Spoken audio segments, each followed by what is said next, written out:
بھی گزارش ہے کہ اگر آپ اس چینل پر پہلی مرتبہ تشریف لائے ہیں تو مختلف موضوعات پر بیانات سننے کے لیے اور روزانہ کی بنیاد پر درس قرآن سننے کے لیے اور میرا لکھا ہوا نعتیہ کلام سننے کے لیے اس یوٹیوب چینل پیر جاوید القادری کو زیادہ سے زیادہ سبسکرائب کریں اور دوسرے احباب کے ساتھ شیئر کریں۔ شکریہ۔ اعوذ باللہ من الشیطان الرجیم، بسم اللہ الرحمن الرحیم۔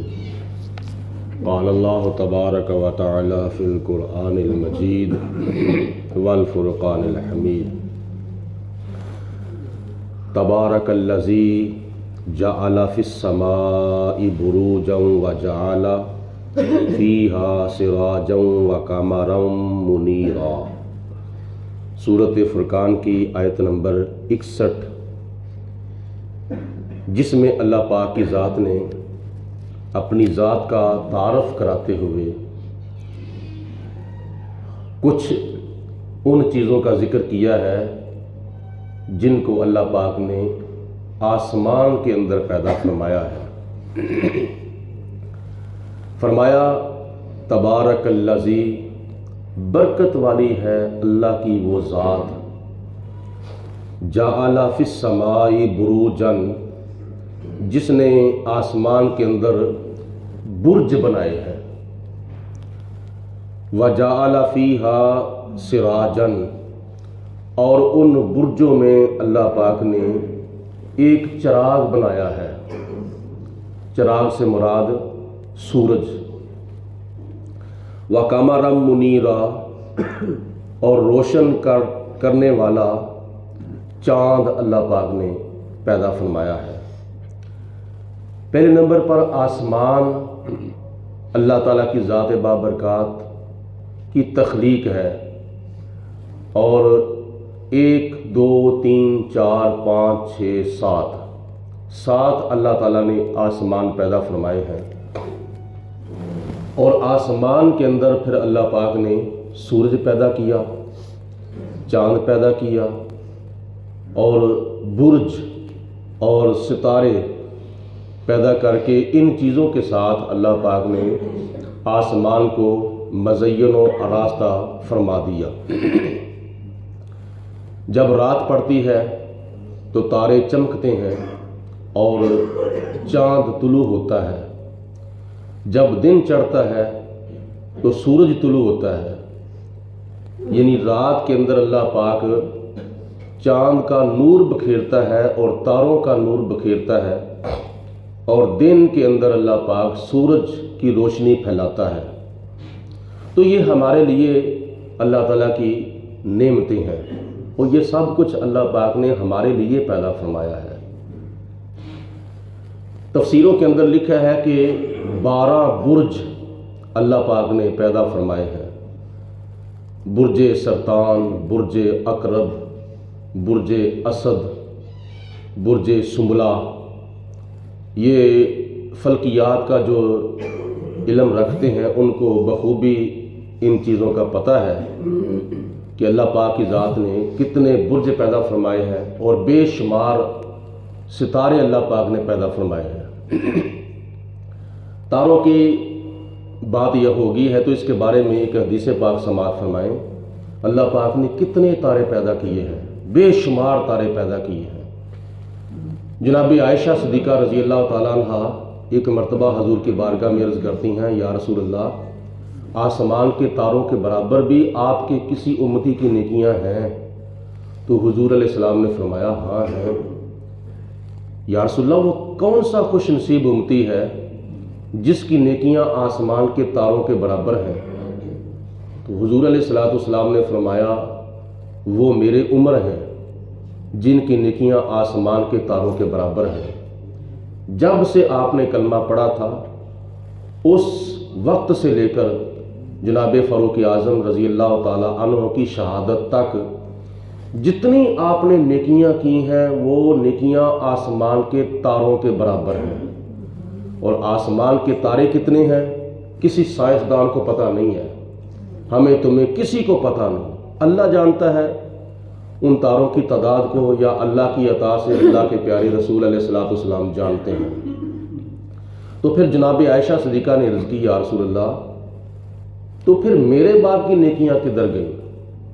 تو حضور علیہ السلام نے فرمایا کہ اے عائشہ، جناب عمر فاروق کی ساری عمر کی نیکیاں ایک طرف اور تیرے باپ ابو بکر صدیق کی نیکی کے برابر نہیں ہو سکتی۔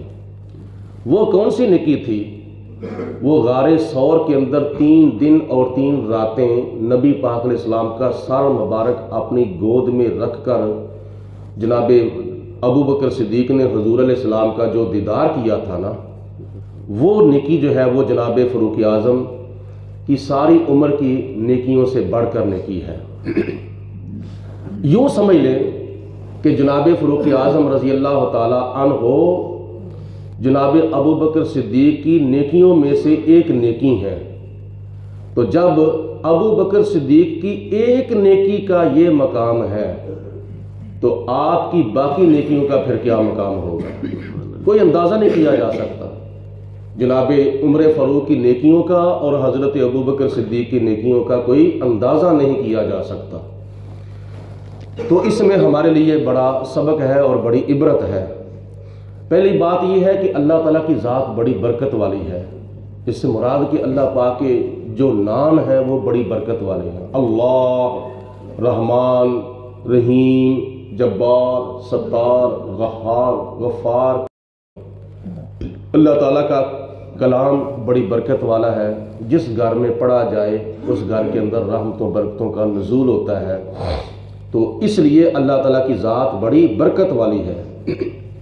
جعل فی السماء بروجا، جس نے ہمارے لیے آسمان کے اندر برج پیدا کیے اور ہماری روشنی کے لیے، دن گزارنے کے لیے اللہ پاک نے آسمان کے اندر سورج پیدا کیا، اور رات کی روشنی حاصل کرنے کے لیے اللہ تعالیٰ نے آسمان پر چراغ یعنی چاند روشن کر دیا ہے۔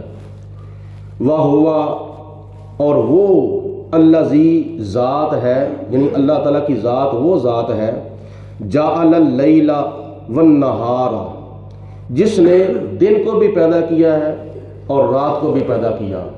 جعل اللیل، جس نے رات کو بھی پیدا کیا، والنہار، اور جس نے دن کو بھی پیدا کیا۔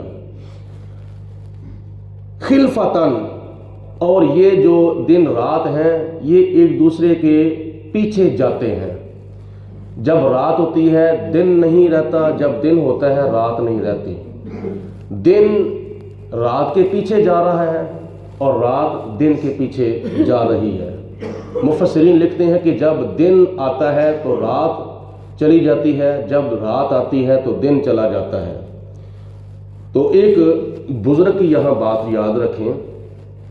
ایک نوجوان کسی بزرگ کے پاس چلا گیا اور جا کر کہتا ہے کہ میں نے ایک خواب دیکھا ہے، اس خواب کی تعبیر بیان فرمایا کون سا خواب دیکھا ہے؟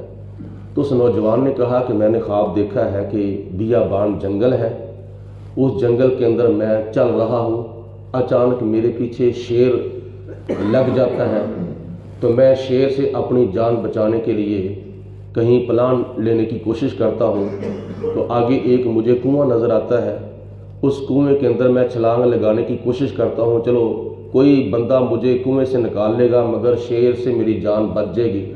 تو جب میں کنویں کے اندر چھلانگ لگانے کا ارادہ کرتا ہوں تو کنویں کے اندر ایک بہت بڑا اژدہا، بہت بڑا سانپ موجود ہے۔ تو پھر میں کہتا ہوں کہ اب میں کیا کروں، اگر کنویں کے اندر چھلانگ نہ لگاؤں تو پھر بھی میری موت، اگر لگا دوں تو پھر بھی میری موت۔ تو میں نے تدبیر سوچی، ساتھ ہی ایک درخت تھا، اس درخت کے اوپر میں چڑھ گیا اور اس درخت کی ایک شاخ کے اوپر میں بیٹھ گیا، اور وہاں ایک شہد کی مکھیوں کا چھتا بھی تھا۔ میں نے کہا اب بھوک لگی ہے، میں شہد کھا لوں۔ پھر میں نے دیکھا کہ ایک کالے رنگ کا چوہا آیا، اس نے اس شاخ کو ٹکنا شروع کر دیا جس کے اوپر میں بیٹھا تھا، اور وہ چلا گیا۔ پھر سفید رنگ کا چوہا آیا، اس نے اس شاخ کو ٹکنا شروع کر دیا جس کے اوپر میں بیٹھا تھا، حتیٰ کہ کبھی کالے رنگ کا چوہا آتا ہے، کبھی سفید رنگ کا چوہا آتا ہے، تو وہ باری باری آتے ہیں، آ کر اس شاخ کو ٹکتے ہیں جس کے اوپر میں بیٹھا ہوں، یہاں تک کہ وہ شاخ کھوکھلی ہو گئی اور وہ ٹوٹ گئی۔ جب وہ ٹوٹی تو نیچے گری تو میں بھی نیچے گر گیا تو میری آنکھ کھل گئی۔ اس کی تعبیر کیا ہے؟ تو بزرگوں نے فرمایا اس کی تعبیر یہ ہے کہ وہ جو تو جنگل کے اندر چل پھر رہا تھا وہ تیری دنیا تھی، اور تیرے پیچھے جو شیر لگ گیا تھا وہ حضرت اسرائیل علیہ السلام ہے، اور جس کنویں کے اندر تو نے چھلانگ لگانے کا ارادہ کیا تھا وہ کنواں تیری قبر تھی، اور اس کنویں کے اندر جو سانپ منہ کھولے بیٹھا ہوا تھا وہ تیری قبر کا عذاب تھا، اور جس درخت کی شاخ کے اوپر تو جا کے چڑھ کے بیٹھا تھا وہ تیری عمر تھی، اور اس شاخ کے اوپر تو نے جو شہد کی مکھیوں کا چھتا دیکھا تھا وہ تیری زندگی کی لذتیں تھیں، سرور تھے، اور جو کالے رنگ کا چوہا آیا تھا وہ کالی رات تھی، اور وہ جب چلا گیا تو پھر سفید رنگ کا چوہا آ گیا تو وہ سفید دن تھا۔ کالے رنگ کا چوہا کالی رات اور سفید رنگ کا چوہا سفید دن، تو کبھی کالا آتا تھا، کبھی سفید آتا تھا، کبھی کالا آتا تھا، کبھی سفید آتا تھا، اسی طرح کبھی دن آتا ہے، کبھی رات آتی ہے، کبھی دن آتا ہے، کبھی رات آتی ہے۔ تو جو یہ دن گزر رہے ہیں سمجھ لے کہ تیری زندگی کی گنتی جو ہے وہ الٹی گنی جا رہی ہے، تو جب یہ سارے دن ساری راتیں ختم ہو جائیں گی تو تیری زندگی کی شاخ جو ہے وہ ٹوٹ جائے گی اور تیری زندگی ختم ہو جائے گی، اور پھر تیری جا کے آنکھ قبر میں کھلے گی، پھر تجھے پتا چلے گا کہ میں دنیا میں کیا کر کے آیا ہوں۔ تو اس وقت پھر اس نوجوان نے توبہ کی، اللہ تعالیٰ سے معافی مانگی اور وعدہ کیا کہ باقی زندگی جتنی رہ چکی ہے میں اللہ کے ذکر میں گزاروں گا اور آخرت کے فکر میں گزاروں گا۔ تو یہ جو دن اور راتیں ہیں یہ ہمارے لیے ایک عبرت حاصل کرنے کی نشانیاں ہیں۔ اللہ تعالیٰ مزید آگے ارشاد فرماتا ہے لمن اراد ان یذکر، یہ دن اور رات ان کے لیے سبق اور عبرت حاصل کرنے کی نشانیاں ہیں جو نصیحت حاصل کرنے کا ارادہ کرتا ہے، او ارادہ شکورا، یا اس کے لیے یہ دن اور رات عبرت حاصل کرنے کی نشانیاں ہیں جو اللہ تعالیٰ کی نعمتوں کی شکر گزاری کرنے کا ارادہ کرتا ہے۔ تو ہمیں ان دنوں سے ان راتوں سے زیادہ فائدہ اٹھانا چاہیے، اور رات کو نماز پڑھ کے سونا چاہیے اور صبح اٹھ کے فجر کی نماز ادا پابندی سے کرنی چاہیے۔ اس میں ہمارے لیے دنیا کی بھی کامیابی ہے اور آخرت کی بھی کامیابی ہے۔ مثال کے طور پر دیکھو نا، نماز سے پہلے اذان پڑھی جاتی ہے اور اذان کے اندر 4 مرتبہ لفظ حیا استعمال کیا جاتا ہے۔ ایک لفظ ہوتا ہے تعال، او، عربی کے اندر کسی کو بلانا ہونا تو اس کو کہا جاتا ہے تعال او، اس کے اندر کوئی غصہ نہیں پایا جاتا۔ باپ اپنے بیٹے کو کہتا ہے تعال ابنی، اے میرے بیٹے آؤ ذرا میری طرف۔ جب وہ بچہ 1 مرتبہ 2 مرتبہ 3 مرتبہ 4 مرتبہ کہنے کے باوجود نہ آئے تو پھر باپ اس کو غصے سے کہتا ہے کہ ادھر آ، یا دوسرے لفظوں میں ہم یہ بھی کہتے ہیں کہ ادھر دفع ہو، یعنی غصے کے ساتھ کام وہی ہے لیکن لفظ چینج ہو گیا ہے۔ پہلے کیا پڑھایا؟ تعال آؤ، اس کے اندر کوئی سختی نہیں پائی جاتی، اس کے اندر کوئی غصہ نہیں پایا جاتا۔ تو جب نہ کہنا مانے تو اس کو غصے کے ساتھ کہا جاتا ہے ادھر دفع ہو۔ تو اسی طرح اذان پڑھی جاتی ہے فجر کے لیے بھی، ظہر کے لیے بھی، عصر کے لیے بھی، مغرب کے لیے بھی، عشاء کے لیے بھی، اور جمعے کے لیے 2 اذانیں پڑھی جاتی ہیں۔ یہ بھی ہماری ایک عجیب عقل ہے، عجیب سوچ ہے کہ جس نماز کے لیے اسپیشل اذان پڑھی جاتی ہے اس نماز کے لیے دیکھو کتنی تعداد ہے، کتنی تعداد ہے، 2 صفیں گنی ہوئی ہیں، ٹھیک ہے۔ تو جس نماز کے لیے اذان پڑھی نہیں جاتی، مثال کے طور پر نماز جنازہ کے لیے اذان نہیں پڑھی جاتی، وہاں دیکھ لینا تعداد کتنی ہوتی ہے۔ عید الفطر کے لیے اذان نہیں پڑھی جاتی، کتنی تعداد ہوتی ہے۔ عید الاضحیٰ کے لیے اذان نہیں پڑھی جاتی، کتنی تعداد ہوتی ہے۔ یعنی جن نمازوں کے لیے اذان نہیں پڑھی جاتی تم اپنی آنکھوں سے دیکھو وہاں کتنی تعداد ہوتی ہے لوگوں کی۔